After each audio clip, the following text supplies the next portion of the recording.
Hello दोस्तों, मैं राजीव कुमार एक बार फिर स्वागत करते हैं आपके अपने यूट्यूब चैनल पर।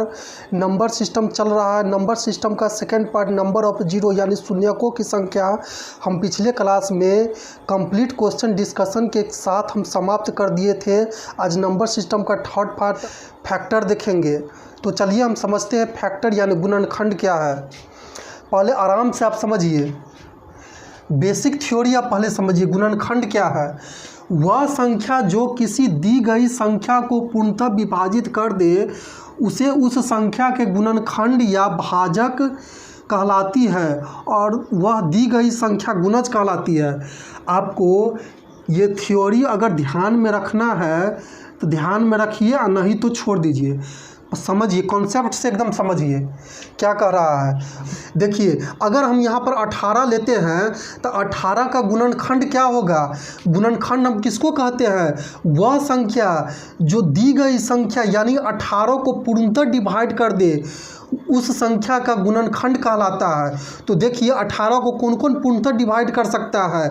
1 से 18 पूर्णतः डिवाइड हो जाएगा, 2 से 18 पूर्णतः डिवाइड हो जाएगा, 3 से 18 पूर्णतः डिवाइड हो जाएगा, 4 से नहीं होगा, 5 से नहीं होगा, 6 से 18 पूर्णतः डिवाइड हो जाएगा, 9 से 18 यानी 9 से 18 पूर्णतः डिवाइड हो जाएगा।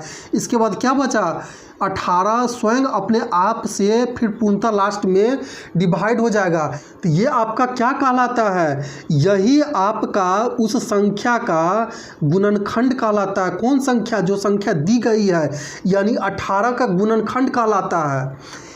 तो आपका गुणनखंड क्या हो गया 18 के? 1 2 3 6 9 18। अब देखिए, हम गुणज किसको कहते हैं? बहुत इंपॉर्टेंट पॉइंट है। गुणज किसको कहते हैं?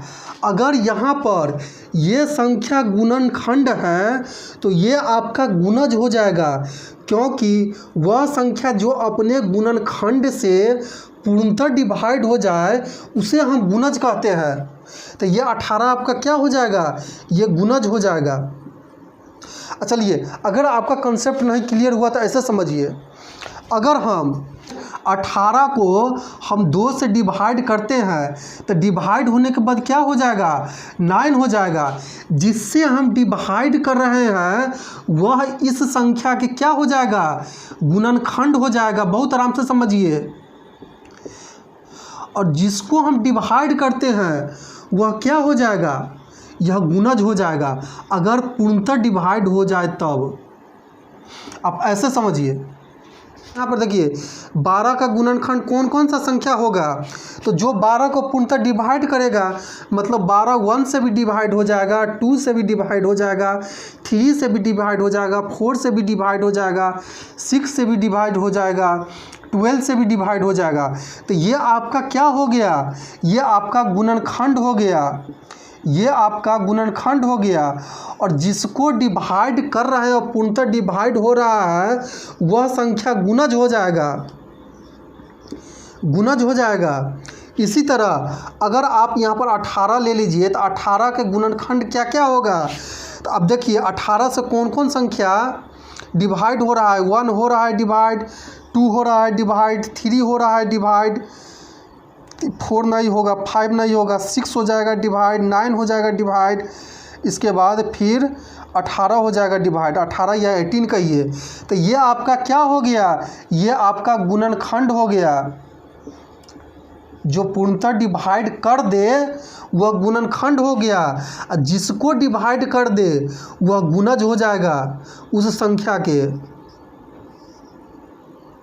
चलिए अब नेक्स्ट स्टेप देखते हैं।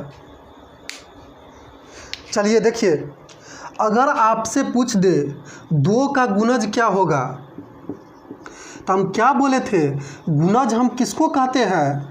जो 2 से पूर्णतः डिवाइड हो जाए। तो अब देखिए, 2 से कौन कौन संख्या पूर्णतः डिवाइड हो जाएगा?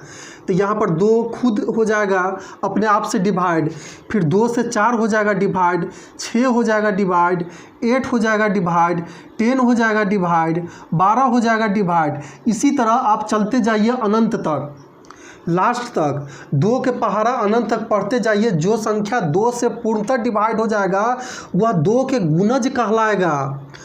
अगर आपसे पूछे 3 के गुणज क्या होगा, तो आप क्या बोलिएगा, वह संख्या जो 3 से पूर्णतः डिवाइड हो जाए वह 3 के गुणज होता है। मतलब कि हम 3 के पहाड़ा पढ़ दीजिए, 3 का 3, 3 तिहाई, 3 दूना 6, 3 तिहाई 9, 3 चौक 12 पढ़ते चले जाइए, आपको सिर्फ 10 तक याद रहता है। 3 दाही के 30, वहाँ पर पहाड़ा समाप्त नहीं होता है, पहाड़ा का कोई अंत नहीं है, आप सिर्फ वहाँ तक रखते हैं, अलग बात है। इसके बाद भी जब तक 3 से डिवाइड होते रहेगा तब तक उसका गुणज की संख्या निकलता रहेगा। तो यहाँ पर आप 3 के पहाड़ा पढ़ दीजिए, 3 से पूर्णतः डिवाइड हो जाएगा, 6 भी हो जाएगा, तो ये भी गुणज हो जाएगा, 9 भी हो जाएगा गुणज, 12 भी हो जाएगा गुणज, 15 भी हो जाएगा गुणज, 18 भी गुणज हो जाएगा। इसी तरह हम इसका पहाड़ा पढ़ते हम अनंत तक चल जाएंगे। आप देखिए, अब गुणज या गुणनखंड में अंतर क्या होता है। अगर आपसे पूछे 15 का गुणनखंड क्या होगा, तो वह संख्या जो इस 15 को पूर्णतः भाग कर दे, पूर्णतः डिवाइड कर दे, वह गुणनखंड कहलाता है। तो कौन कौन सा संख्या 15 को पूर्णतः डिवाइड करेगा, तो 1 कर देगा पूर्णतः डिवाइड, 3 कर देगा पूर्णतः डिवाइड, 5 कर देगा पूर्णतः डिवाइड। इसके बाद 5 के बाद कौन है, सिर्फ 15 ही अपने आप को डिवाइड कर सकता है। तो ये क्या हो जाएगा, ये आपका गुणनखंड हो जाएगा, ये आपका गुणनखंड हो जाएगा और ये गुणज हो जाएगा। क्योंकि गुणज और गुणनखंड में क्या अंतर होता है, इसको आप पहले आराम से समझिए। देखिए, गुणनखंड जो होता है दी गई संख्या को पूर्णतः डिवाइड कर देता है और गुणज डिवाइड हो जाता है। अगर आप 15 को 3 से भाग दीजिएगा तो डिवाइड नहीं कौन कर रहा है, जो नीचे में होगा 3 कर रहा है डिवाइड, तो 3 गुणनखंड हो जाएगा। जिसको डिवाइड कर रहा है वह गुणज हो जाएगा।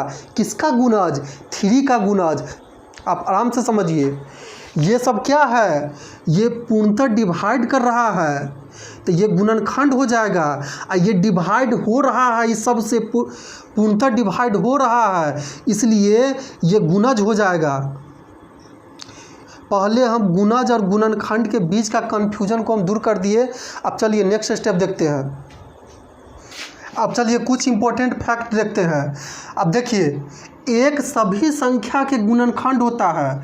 इसका कहने का मतलब क्या है, अगर आप यहाँ पर 5 ले लीजिए तो 5 का गुणनखंड क्या हो जाएगा, मतलब कि 5 कौन कौन सी संख्या से पूर्णतः डिवाइड हो जाएगा, यानी पूर्णतः विभाजित हो जाएगा। 5 1 से डिवाइड हो जाता है और 5 अपने आप से डिवाइड हो जाता है।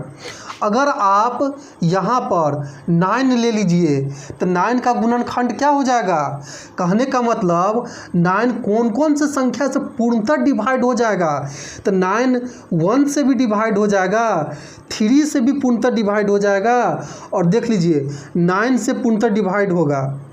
अब यहाँ पर देख लीजिए, अगर आपको पूछे 15 का गुणनखंड क्या होगा, तो 15 का गुणनखंड मतलब 15 कौन कौन सी संख्या से पूर्णतः डिवाइड हो जाएगा। तो यहाँ पर देख लीजिए, 15 1 से पूर्णतः डिवाइड हो जाएगा, 3 से पूर्णतः डिवाइड हो जाएगा, 5 से पूर्णतः डिवाइड हो जाएगा, फिर अपने आप से यानी 15 से पूर्णतः डिवाइड हो जाएगा।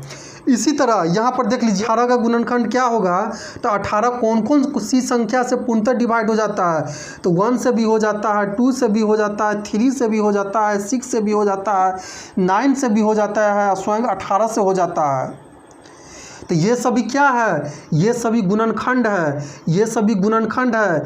ये 18 का गुणनखंड है, ये 15 का गुणनखंड है, ये सभी 9 के गुणनखंड है और ये 5 के गुणनखंड है। 1 सभी संख्याओं के गुणनखंड होता है। आप देख लीजिए 1 सभी में कॉमन है। आगे भी जब किसी भी संख्या का आप गुणनखंड निकालते चल जाइएगा तो वहाँ भी 1 जरूर आएगा, क्योंकि 1 एक ऐसा संख्या है जो किसी भी संख्या को पूर्णतः डिवाइड कर देता है। और जब 1 किसी भी संख्या को पूर्णतः डिवाइड कर देता है तो 1 उस संख्या के गुणनखंड जरूर हो जाएगा। तो चलिए नेक्स्ट स्टेप देखते हैं, अगर इसको समझ गए हैं तब। चलिए अब यहाँ पर समझिए, प्रत्येक संख्या स्वयं का एक गुणनखंड होता है। इसका कहने का मतलब क्या है, अगर यहाँ पर आप 2 ले लीजिए, 2 का गुणनखंड क्या हो जाएगा, वह संख्या जो 2 को पूर्णतः डिवाइड कर दे वही 2 का गुणनखंड होगा। तो 2 1 से डिवाइड हो जाएगा और 2 अपने आप से डिवाइड हो जाएगा। अगर यह आप यहाँ पर 5 ले लीजिए तो 5 का गुणनखंड क्या होगा, 5 का गुणनखंड 1 हो जाएगा और 5 खुद हो जाएगा अपने आप से डिवाइड होकर के। 6 का गुणनखंड क्या हो जाएगा, 6 का गुणनखंड 1 हो जाएगा, 2 हो जाएगा, 3 हो जाएगा।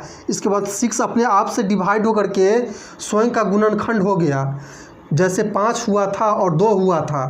इसी तरह अगर आप 12 ले लीजिए तो 12 का गुणनखंड क्या होगा, गुणनखंड मतलब वह संख्या जो 12 को पूर्णतः विभाजित कर दे यानी डिवाइड कर दे। तो देखिए 12 को कौन कौन सी संख्या डिवाइड कर पाता है, तो 1 से हो जाएगा 12 डिवाइड, 2 से हो जाएगा, 3 से हो जाएगा, 4 से हो जाएगा, 6 से हो जाएगा और 12 स्वयं को डिवाइड करके वह अपने आप में गुणनखंड बन जाता है। इसी तरह आप आगे चलते चले जाइए। तो कहने का मतलब क्या है, प्रत्येक संख्या स्वयं का एक गुणनखंड है। कहने का मतलब 2 अपने आप से डिवाइड होकर के स्वयं एक गुणनखंड बन गया। अब 5 अपने आप से डिवाइड होकर के स्वयं का गुणनखंड बन गया। इसी तरह 6 भी अपने आप से डिवाइड होकर के स्वयं का गुणनखंड हो गया। 12 भी अपने आप से डिवाइड होकर के स्वयं का गुणनखंड हो गया। इसी तरह आगे चलते जाएगा। अगर प्रत्येक संख्या स्वयं से डिवाइड हो जाता है तो वह स्वयं का एक गुणनखंड होगा। तो चलिए नेक्स्ट स्टेप देखते हैं। अब चलिए यहाँ पर समझिए, प्रत्येक संख्या के अनगिनत गुणज होते हैं। कहने का मतलब क्या है, पहले आप समझिए गुणज कहते हैं किसको, वह संख्या जो दी गई संख्या से पूर्णतः विभाजित हो जाए उसे हम गुणज कहते हैं। जैसे देख लीजिए, अगर हम 6 का गुणज कहेंगे तो 6 का गुणज कौन कौन सी संख्या होगा, मतलब यहाँ पर जो संख्या दिया हुआ है इस संख्या से जो पूर्णतः विभाजित हो जाए उसे हम गुणज कहते हैं उस संख्या के। तो 6 का गुणज कौन कौन सी संख्या हो जाएगा, तो 6 से पूर्णतः डिवाइड कौन हो जाएगा, 6 हो जाएगा, 12 पूर्णतः डिवाइड हो जाएगा, 18 पूर्णतः डिवाइड हो जाएगा, 24 पूर्णतः डिवाइड हो जाएगा। इसी तरह आप 6 का पहाड़ा यहाँ पर लिखते चले जाइए, 30 भी पूर्णतः डिवाइड हो जाएगा। इसी तरह आप लिखते चले जाइए, अनंत तक चल जाइए। जो संख्या इस 6 से डिवाइड हो जाए 6 के गुणज हो जाएगा, जो 6 से पूर्णतः डिवाइड हो जाए। देखिए यहाँ पर गुणज और गुणनखंड दोनों में बहुत ज़्यादा कन्फ्यूजन होता है। गुणज हम किसको कहते हैं, जो संख्या दिया हुआ रहता है उस संख्या से अगर वह पूर्णतः डिवाइड होते चले जाए वह गुणज कहलाता है। और गुणनखंड किसको कहते हैं, जो संख्या दिया हुआ रहता है उस संख्या को जो पूर्णतः डिवाइड कर दे वह गुणनखंड कहलाता है। तो ये सब संख्या क्या है, ये दी गई संख्या यहाँ पर 6 जो दिया हुआ है इसे पूर्णतः डिवाइड हो जाता है, इसलिए ये गुणज होता है। और गुणनखंड किसको कहते हैं, दी गई संख्या जिससे यह पूर्णतः डिवाइड हो जाए उसको गुणनखंड कहते हैं। तो 6 1 से हो जाएगा पूर्णतः डिवाइड, 2 से हो जाएगा, 3 से हो जाएगा और खुद अपने आप से हो जाएगा, तो ये गुणनखंड होता है। पहले इस बात को समझिए, जो दी गई संख्या को पूर्णतः डिवाइड कर दे वह गुणनखंड होता है, और जो दी गई संख्या से पूर्णतः डिवाइड हो जाए वह गुणज होता है। तो अब देख लीजिए यहाँ पर गुणज की संख्या अनगिनत है। आगे 30 से आगे चले जाइए आप, जितना भी संख्या जो 6 से पूर्णतः डिवाइड हो जाएगा वह गुणज हो जाएगा। किसका, तो 6 का गुणज हो जाएगा। तो अगर आप समझ गए तो चलिए नेक्स्ट स्टेप देखते हैं। चलिए अब यहाँ पर समझिए, प्रत्येक संख्या स्वयं का एक गुणज होता है। अभी हम समझाए थे गुणज हम किसको कहते हैं, वह संख्या जो दी हुई संख्या से पूर्णतः विभाजित हो जाए उसे हम गुणज कहते हैं। जैसे यहाँ पर देख लीजिए 3 का गुणज कौन कौन हो जाएगा, जो 3 से पूर्णतः विभाजित हो जाए।